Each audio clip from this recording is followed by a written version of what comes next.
It's a really good place to work.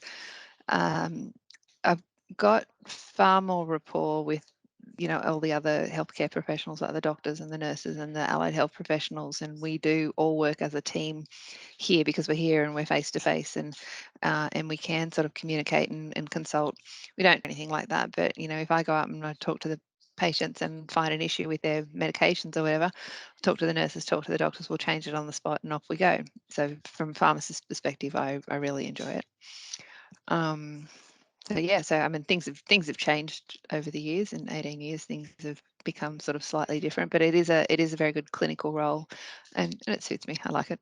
I'm also accredited to do home medication reviews. So you get, basically a patient can get a referral from their GP. And that either gets sent to their community pharmacy of choice or directly to a consultant pharmacist, somebody who's accredited to do this extra thing. And so I go on that referral. I go into the patient's home and have a discussion with them. I go through their medications with them, find out what they're actually taking at home, check the strengths, check the expiry dates, check their, what they're taking at home matches up with what the doctor thinks they're taking at home. Yeah. And it never does. No, that's actually a Medicare funded program. Yeah. But it is definitely something that people should consider, particularly if they've got multiple specialists, multiple doctors, multiple comorbidities.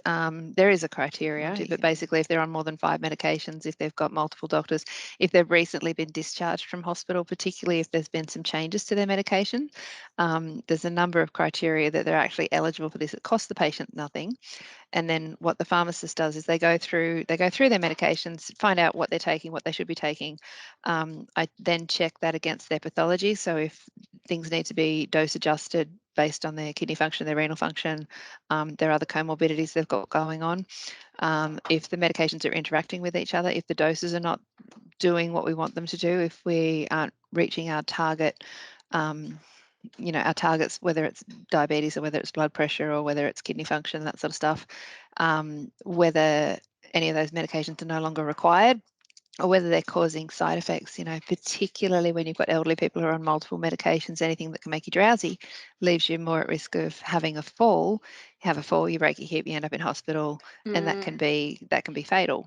That sort of thing. So, we do a lot of de-prescribing as a consultant pharmacist. So I then type up a report, send that back to the patient's local GP, who then either discusses with me, if they have any questions or any concerns or whatever, or they go through it, they either agree, they don't agree, and they have that follow-up appointment with the patient and make changes based on my recommendations. So that's an intensive medication review that happens outside in community. And it's something that is available to anybody who meets the eligibility criteria, but who have had, they've come to hospital and they've had a lot of changes to their medication and then they've gone home. I'll often have some of the doctors up here then refer me to go see that patient sort of a week or two later to make sure all of that's going well.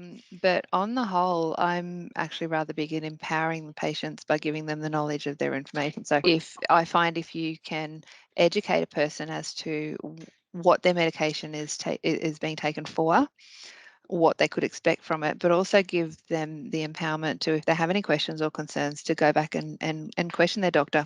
In fact, one of my spiels when I do community talks, and I do cardiac rehab and pulmonary rehab and falls talks and that, one of my spiels is the patient is the center of their healthcare, as they should be, because it's all about them.